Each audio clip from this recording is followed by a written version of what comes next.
Man, we're going to have a lot of fun tonight in Vancouver, all my real fans.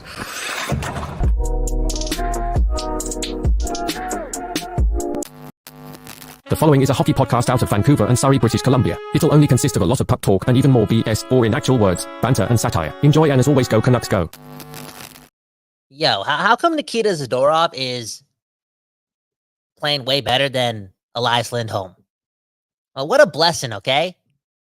For real, Nikita Zadorov, he's a bit of an X factor. He's playing confident. He's also playing for a new contract. We got to talk about him. And we also got to talk about Nils Hoglander, okay? I've been saying some pretty weird things about that guy. But my mind is all over the place, okay? This team, the most entertaining team in hockey, who knows what they're going to do within the next week. And Hoglander just making me think a lot. Again, we'll talk about it on this episode, a winning edition of Locked On Canucks. You're Locked On Canucks, your daily podcast on the Vancouver Canucks. Part of the Locked On Podcast Network, your team every day. Okay. We're doing this, the post-game show. The Vancouver Canucks, your Vancouver Canucks, defeat who? The Anaheim Ducks, a team that's kind of like a half AHL team, which probably made it easier for Podkolzin to look really pro, a lot better than Baines. More on that in a couple minutes. More on a lot of things, because this game, it felt like a big one. It really did. Hey, shout out to you and you again. You're tuning in to Locked On Canucks, home of that culture, right? They told us to say it's your team every day. We're telling them what? We're telling them it's your Canucks every day, okay? Because the Canucks, man, they're the only team that matters. What else do we got to do? Oh, yeah. Shout out to the Don't Doze Art Lab for making this possible. They truly are home for that West Coast bias. They've been doing it for years and years, and more tomorrows to come. The comments going off already. The Vancouver Canucks doing their thing. And what's that? Winning. Speaking of which, we got Japan, dude. Japan. Saying what? This was not a convincing win, but a win's a win. Now, I'll tell you what. Who was the Ducks goalie? How do you say his name? But I heard that guy's been playing pretty well. On a bit of a heater. I think if the Canucks play a lot of other goalies, that game is 4-1, 3-1, 5-1. Who knows, right? But the Canucks get another one. The Ducks goalie, not named Gibson, did his thing. Speaking of which, I was scared, not going to lie. I was scared because I'm traumatized. I've been emotional over the past week and a half, and the Canucks have been losing games, and that one looked like a game that they shouldn't lose, but if there is some bad luck looming over this team, then we could lose this game. That's how I was feeling going into the third, but just an overall professional effort, and the better team won. The Canucks played really, really strong, in my opinion. I felt as if there weren't a lot of passengers, okay? And I think Andrew said that he hopes this win is something that they could use to build some confidence on, and I think it is. I think it is.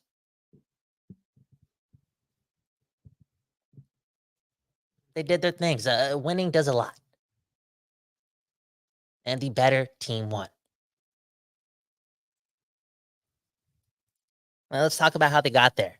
Look at the start. One of the best starts to a game all season. And I'm saying that knowing that, again, we played the Ducks. What the Duck? For real. That team is below average. But what a shift and what a performance by two players. Well, all those players, 5-on-5, did a good thing. The Pettersson line, Hughes and Aronik. But at the end of the day, two clean plays. Can I say elite plays? Because Hoglander does have 19 even strength goals. Two impressive plays by Quinn Hughes, dancing, doing his thing, looking confident, which is something that we need. And then having him dish off the puck to Hoglander. And Hoglander, okay? That may have looked like an easy goal, but there was a bit of skill there.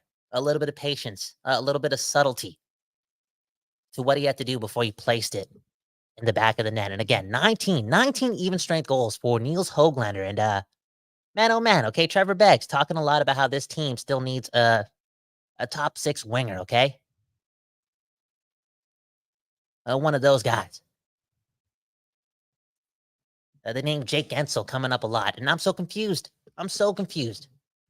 How are the Canucks, a team that's traded already 3 first-round picks in 12 months, how is this team going to go out there and get Jake Gensel if they don't want to give up Jonathan Lekkerimäki and Tom Willander?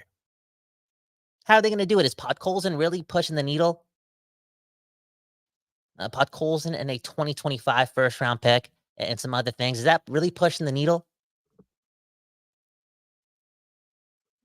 And if it's not, you know who Pittsburgh is going to ask for?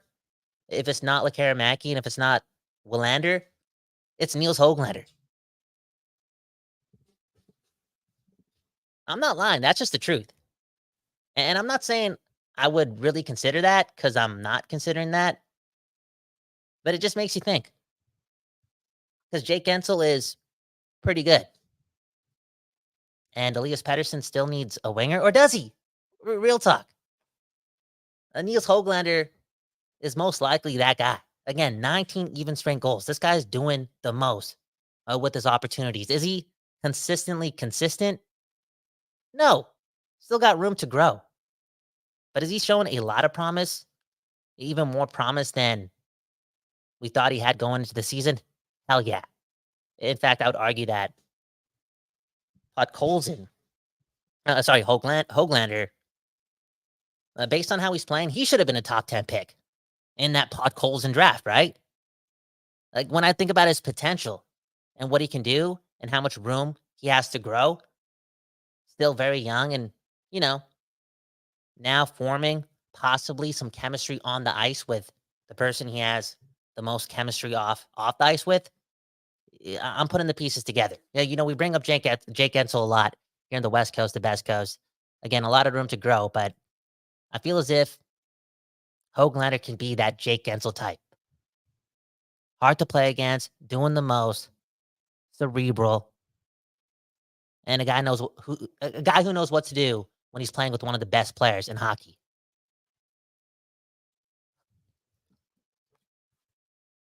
Again, I'm not saying Jake Gensel or Nils Hoglander in a package, blah, blah, blah. I'm just saying Kyle Dubas is definitely going to be talking about that player. Look at the comments, man. Comments are going off.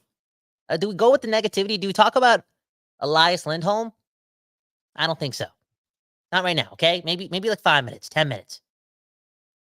What else do we have to talk about, okay, before we get to the comments? Okay, Nikita Zadorov. Are you not impressed? Let me know in the comments right now. I should have named this episode A to Z. A to Z. And Z only matters, okay? Nikita Zadorov is impressing me week after week. Again, not the perfect player, but there's something there. Something there. A lot of swagger, and I feel as if he finds momentum, he can definitely be an X factor type of player for this team. Ending off this season, and more notably in the playoffs. Maybe the steal of the year if we go to June, right? If we're playing hockey in June and we're looking back on how we did it, it's because we ripped off Calgary for this X factor type of player who's kind of proven that he wants to do more and he can do more, which sometimes, again, the want to do more for a guy like that can be scary, but this guy, again, week after week is doing something that stands out. And that goal on that Garland finish was a lot of things. Again, the Canucks are a way better team, a lot of talent on the ice against the Anaheim Ducks. Something's going to happen. And more often than not, in tonight's game, when the best players were on, they were peppering, okay? They were peppering. Why did they say that? I don't know. Anyways, on that Garland goal, Zadorov, man, the patience, the half a second needed to make that play happen was understood. That wasn't a lucky player. Nikita Zadorov knew what he had to do. Again, he had to delay. He had to be cerebral. And that lane opened up perfectly for Connor Garland to finish off the game-winning goal. Look at what he did against Boston, right? That play he made to Brock Besser. Pretty similar. High-end plays. I've been very impressed with Nikita Zadorov. Look at JS, okay? Go Canucks, go. And what's happening in the comments, okay? Jay Canuck just causing up a stir, wanting more from Elias Pettersson. Okay, look at this. I was waiting for Pettersson to start playing like a franchise player. All right, buddy, you go ahead and watch that. I'm gonna go watch some dubs. Okay, give me the dub. Everyone played a part in putting in the momentum that ultimately led to the Canucks winning this game. Pettersson being one of those guys. I'm excited to see what Pettersson does down the stretch. And to be honest, let's say he put up 3 points today against the Ducks. I'm not really spending 15 minutes talking about that, because it's the Anaheim Ducks. So look at the schedule coming up. I don't know the order. What's the order? It's the Avalanche, the Kings, the Knights, the Jets, right? Again, not in that order, but that's what's coming up next. The Canucks. People are taking note. Can they beat these teams? Can they beat the Vegas Golden Knights? Can they beat the Kings? Can they beat the Avalanche? Can they beat the Jets? Haven't done so this season, right? If my math is correct. Have we done that? No, right? Pettersson, pick up points in those games. I didn't mention this yesterday. And again, I was impressed with Pettersson's game, but I will say this, okay? The team picked up a dub, big dub. Now, what is it? 6 of 8, okay? It was 6 of 7, but now it's 6 of 8, which is a good thing because the Canucks picked up a win, okay? Losers of 6 of 7 going into tonight, pick up a dub. Maybe there's momentum there, okay? And I would switch that to there better be momentum there. Straight up. And people were talking about the noise, right? The noise finishing for a guy like Elias Pettersson, right? Contract's over. Now we can just focus on hockey and focus on dubs. That's the truth. But I know this just by looking at the comments, okay? The team needs wins against those teams right now. The team is basically still struggling. To find consistency, they got to put 2 and 3 and 4 together, and that's going to be very difficult moving forward unless Pettersson really picks it up. And that's not me being demanding. That's just the equation for this team, especially against those teams. I'm not going to panic that Pettersson didn't put up any points against the Ducks, but I will say more needs to happen going into, again, the next 4 games, which I'm very, very, very excited for. Meaningful games in March. That's what we wanted. And this stretch is a bit of a gauntlet. And I'm really curious to see how this team proves the resiliency, because I know they can hit you in a lot of ways. And a part of me is feeling that guys like Quinn Hughes, Pettersson, Miller, Brock Besser, and Thatcher Demko are about to put on a show. For real. Another guy who might put on a show is Podkolzin, but we'll talk about him at the very, very, very, very, very end of the show, okay? Because I want to get to the comments. We got to run through a break. I think we're going to shout out eBay Motors. I'm going to get some water. And again, you're listening to Locked On Canucks, the Vancouver Canucks. Your Vancouver Canucks pick up a what? A W, man. Feels nice. A W in March. Back in the day, back in my day, not too long ago, what are we doing? We're hating W's. This was not the time to pick up dubs, okay? 12 months ago, we're wanting the tank. 24 months ago, we're wanting the tank, okay? We're wanting the highest pick in the draft. And these wins, man, these meaningless wins, they would piss us off. Turn the TV off, we're winning the game. I know, I'm dark, but that's how it felt like. And look at this, 12 months later, we're blessed and actually watching hockey for, what it's all about. Straight up, hoping for W's, okay? Anyways, again, Locked On Canucks, let's shout out eBay Motors, and we'll be back on the other side. eBay Motors is everything you need to maintain your vehicle and level it up to peak performance. From superchargers, roof racks, exhaust kits, LED headlights, and more. Whether you're into speed, power, or style, eBay Motors has got you covered. With over 122 million parts to choose from for your number one ride or die, you'll always find exactly what you're looking for. And with eBay Guaranteed Fit, your part is guaranteed to fit your ride every time or your money back. Woo! Because with eBay Motors, you're burning rubber, not cash, baby. With all the parts you need at the prices you want, it's easy to turn your car into the MVP and bring home that win. Keep your ride or die alive at ebaymotors.com. Let's ride. Eligible items only, exclusions apply. eBay Guarantee Fit only available to U.S. customers.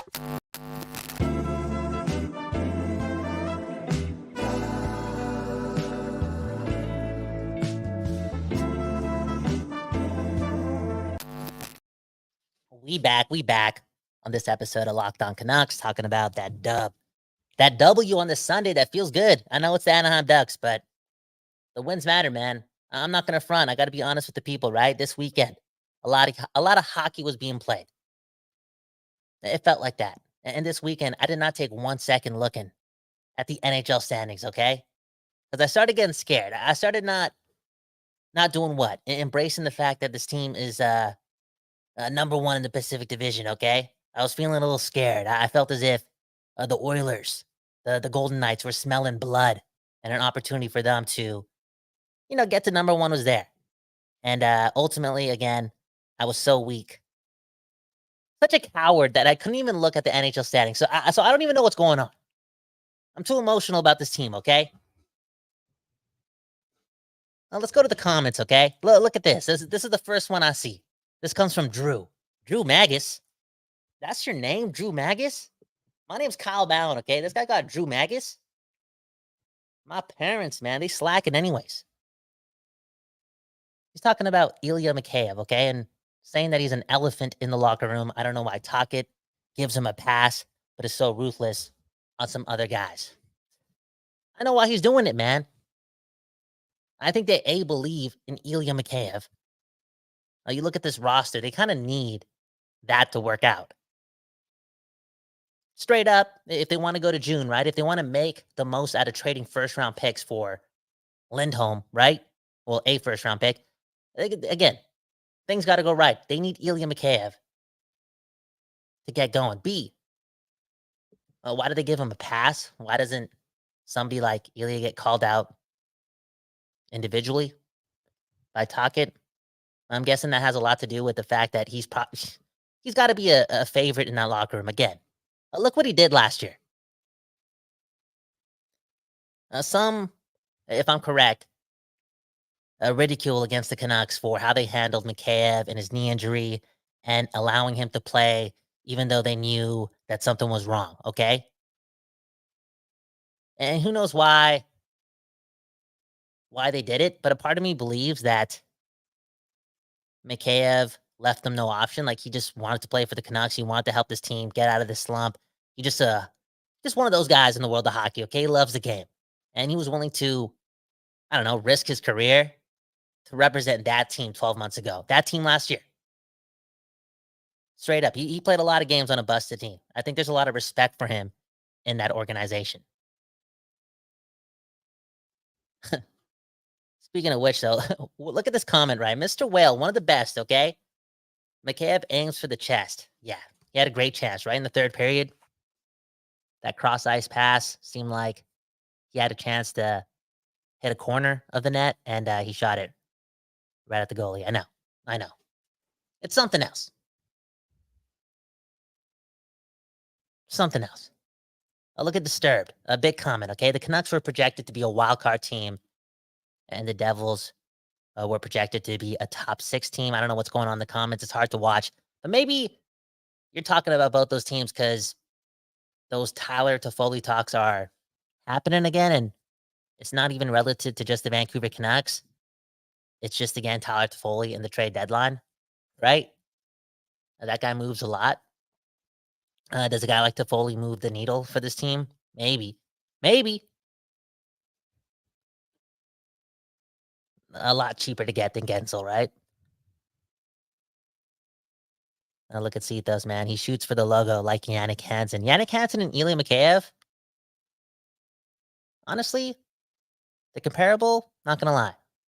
It's making me think. Look at Jay. Jay Canuck 07. Well, you know what? We're not. Come on. Okay, Jay, come on. Okay. This guy's always being so harsh in the comments, man. And then I got to read it. Then I got to realize that it's the same guy doing it. AKA Harpoon, man. Bro, you're going to be the loudest in the playoffs when the Canucks are scoring goals. That's the ironic thing, man. I'm not lying. Look at Zarfi, okay? I'm not lying about this. Miller is the most valuable, okay? Another point for JT Miller. Saving some of the juices for the gauntlet that's coming, right? He didn't have to do it all against the Ducks today. That being said, I did see some physicality in the third period, or was it the second period, in the defensive zone. Again, also picks up a point. He just keeps this thing going, man. keeps this thing going. JT Miller, this season, if the Canucks go far, is going to be one of the faces of the NHL. Andrew with the comment, Noah Juleson making $750,000 a year. Yo, Noah Juleson always good for a big hit. That being said, I am seeing some of that in this game again, okay? It's a learning curve, okay? He's not going to be good every game, but definitely recently, a little bit of panic, okay? The calmness being stripped away. And Myers, right? That's the news. He's out for what? Weeks and weeks? Weeks and weeks? That means Noah Juleson is going to still play and play a lot, even with Susie coming back pretty soon. And he's got to get back to the basics. He almost really did cost us a goal, right, when the game was 2-1. It happens. I'll focus on the good things. Again, always good for a big hit a game, which is beautiful. Okay, look at Cetos, man. Why are you doing this, man? The Oilers are up 5-0. Is that true against the Penguins? I ain't scared, though. Okay, look at this. Disturbed. No one cares about the Oilers. They're going to fold to Vegas, yo. The Vegas is going to fold to us. The Oilers are going to fold to us, man. Straight up. Okay, this is the big comment, okay? Can we talk about this? Let me vent about this a little. Okay, what do we feel about the new Lindholm line today? Lindholm, a true pro, right? Elias Lindholm, a true pro. You give up a lot to get a true pro in the building. We talked about Elias, the Pettersson, right? Needing to do a lot of what brings this team success over the next 4 games. The same goes for Elias, man. Lindholm, the offense definitely has to come against the Avs, the Kings, the Knights, and the Jets. It's what the team paid for. Now, the conversation around his line, right? Garland and Podkolzin. Garland finding some mojo. Garland looked better today. Lindholm, I think, looked better today. And I think that actually had a lot to do with Podkolzin. He looked like a pro. He looked confident. He looked like he wanted to take initiative. He looked like he was being reckless. He looked like he was being cocky. He looked like he wanted it. And I think that was one of the biggest, I wouldn't say issues with Archie's game, but he was really reluctant to make any other play but the safe play, which can't be the motto. Shift in and shift out. On these number one teams, right? You need everyone kind of feeling themselves, thinking that they can make plays. And Podkolzin played like that today. And now he's been there, right? He's been there way longer than a guy like Archie. He also is probably, in a way, more hungry, right? He's got a taste for it. He wants to be back. And he looked like he belonged. We talked about Ilya Mikheyev, right? The team needs Mikheyev to get going. Look at their bottom 6. Look at their roster. They need guys, man. They need guys to step it up. Because there seems to be a glut of wingers, like just a glut of wingers that just seem to be not producing, right? And it's been that way for a long stretch. We talked about Mikheyev, the importance of that guy stepping up. Yo, Podkolzin, there's an opportunity for him to be important this season. He's done it before. Tocchet has his back. He really does. And he's going to have some opportunity. Joshua still out for a little bit, right? Podkolzin, yes, very, very impressive. It was against the Ducks, a half AHL team. That does count for something. This all being said, nothing but the best of luck for that dude going against the best of the best in the West. Because if he can prove something here, that means a lot. Now, if we want to talk about what that would do for his trade value, I mean, sure, you can. Maybe Trevor and I will touch on it tomorrow. But I still don't think he's a guy that gets a lot of recognition or has a lot of value throughout the league. Not the sexiest of names. Not somebody that's gonna like push the needle in a trade. And if that's the case, and you're looking at another guy in the league and that guy's not much of a needle pusher, I don't know if it's still willing to I don't know if I'm willing to make a trade that's not a Jake Gensel type that involves Podkolzin, okay? Because of moments like that, I think that there's some value there that he can bring to the table this year, similar to a player that could be brought in for return that has him and something else in the package. I'm higher on Podkolzin than I was in the beginning of the season. In other words, prove me wrong. Prove me wrong, Podkolzin, because 5 months ago, 6 months ago, 7 months ago, what did I say? I thought it was over because of how bad he was in the preseason and how petty I was and how angry I was going into the season. I was a different person than I am right now. And that's due in large part to a lot of this organization proving me wrong. And I want that to continue with Podkolzin. I still feel as if there's a grand slam to be had. And if you're not getting guys like Jake Gensel in a trade return for him, or in this case, as Mr. Whale is saying to Foley, if you're not getting somebody of like some real X factor value, I don't think you should be throwing Podkolzin in that trade. It's not worth it. Anyway, so we'll get back to the comments and get out of here again. Locked on Canucks doing this, man. It's your team every day. We got to practice going into the playoffs too, okay? For real. I haven't been there in a long time. I don't think I've ever actually created a hockey podcast, during the NHL playoffs. Never have done that. It's my first time in the dance too. So we're blessed, again, to do this every day, get the reps in, and talk to the people, okay? Look at Angelo, man. Wave McCabe. Angelo, man, lighten up. Lighten up, dude. Please, man. You always complaining in the comments. It's all good. We got a dub today. It's Sunday. You can fan the way you want to fan. But smell the roses. Yo, I heard a song today. Don't worry, be happy. I put it on my playlist, yo. Who sings that song? Bobby McFerrin. I've heard that song before, but I heard all the lyrics today. I read all the lyrics today. You need that song. So does Jay Canuck, man. Jaden, you're talking about the Discord. I can't believe I did it again. We're giving away free tickets to a Vancouver Canucks game on March the 25th. It's against the LA Kings. It's a big game. And I got to promote it every single time we're on Locked On. And I always wait till the end of the episode, okay? Join the Discord. Join my Discord. And subscribe to the channel. Do both. And you enter for a chance to win. But winning aside, yo, the Discord, man, we having fun in there. We just talking, man. We just talking. We're practicing too, right? So that when the live show happens, when that happens, we got some chemistry. So it's not awkward, okay? So it's a party. The first time we throw a live show, the practice is done in the Discord. Again, link in the bio. Follow it and join the contest and join the conversation. More importantly. And look at Drew. Can we end it on this note, man? Come on, man. Drew Magus. I wouldn't trade 2 months of Gensel for Podkolzin. We will need Podkolzin low contract next year. You're onto something. You're onto something. A lot of UFAs on this team. And for a team to continue to be good, you need a lot of guys not making a lot of money playing really good.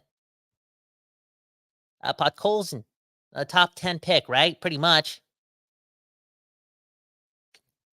Well, we need him. We need him to bring some sort of value. Disturbed. Podkolzin and Baines will be great next year. No way we should trade them. The window is just opening. Bro, both those guys in the bottom six, I can see it. I can see both those guys training together this summer too. I don't know anything about their relationship, but I feel as if they played a lot of hockey with each other. Now we're on similar paths. Maybe the organization wants them to establish some sort of, I don't know, identity in the bottom six moving forward. Could see that and could see that working. Look at Jaden. Yo, Pods is a core player, not going to lie. Yo, I liked his game today. And I talked a lot of ish about him sometime in September. Prove me wrong. Please do it.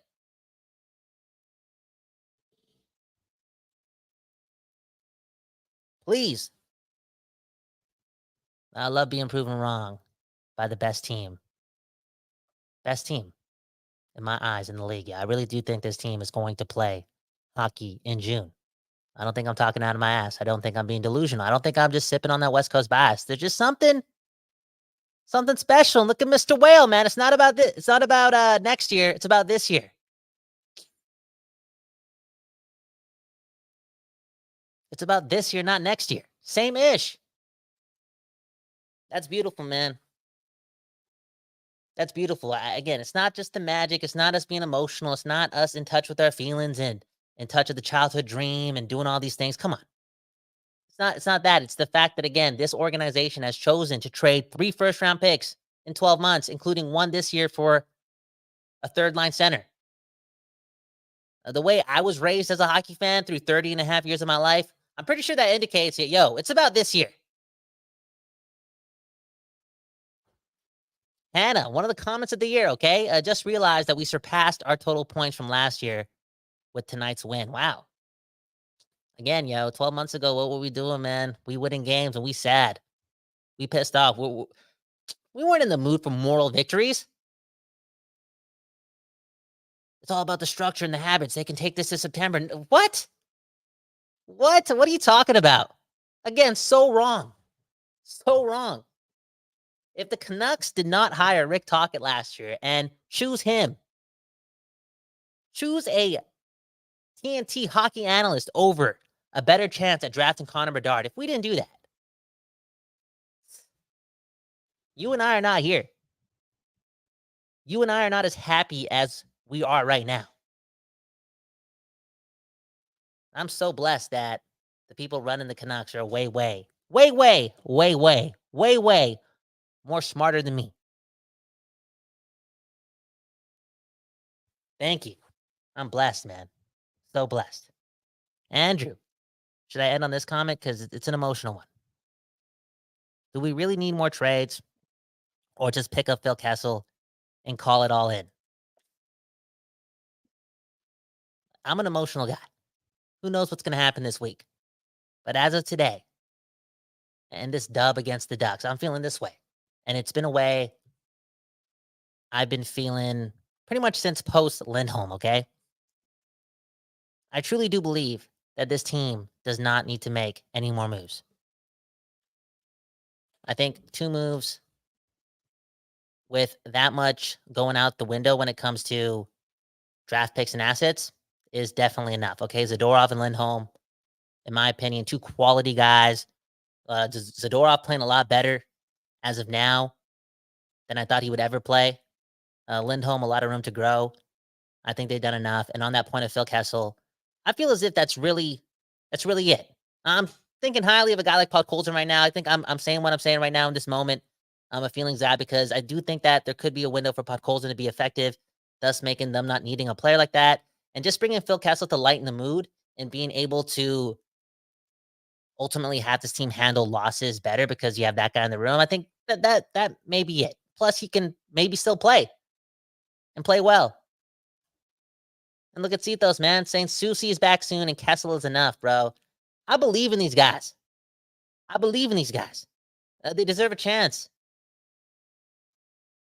Dakota Joshua coming back in the lineup too. How valuable is that guy? Now they should have announced an 8-year deal yesterday too with him and have him and Pettersson at the table. How cool would that have been? Okay, that would have been something else. That's it though. Okay, I got to get out of here. One love to everyone. I got to get back to work. Shout out to the Locked On Podcast Network again. Instilling the culture, trusting us. Just making it easier for you and I to have this conversation, for us to connect. They tell us that it's your team every day. We tell them that we love you, but it's actually your Canucks every day. Because those other teams,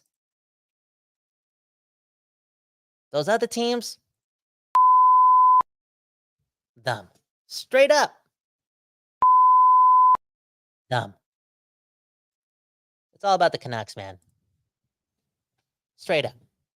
Shout out to the Don't Doze Art Lab for allowing us to do this in their studios.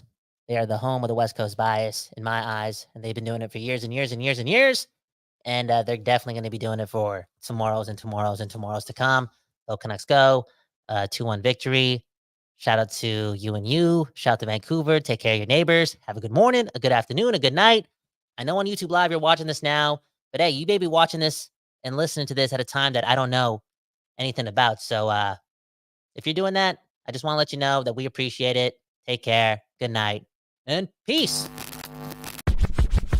Man, we're going to have a lot of fun tonight in Vancouver, all my real fans.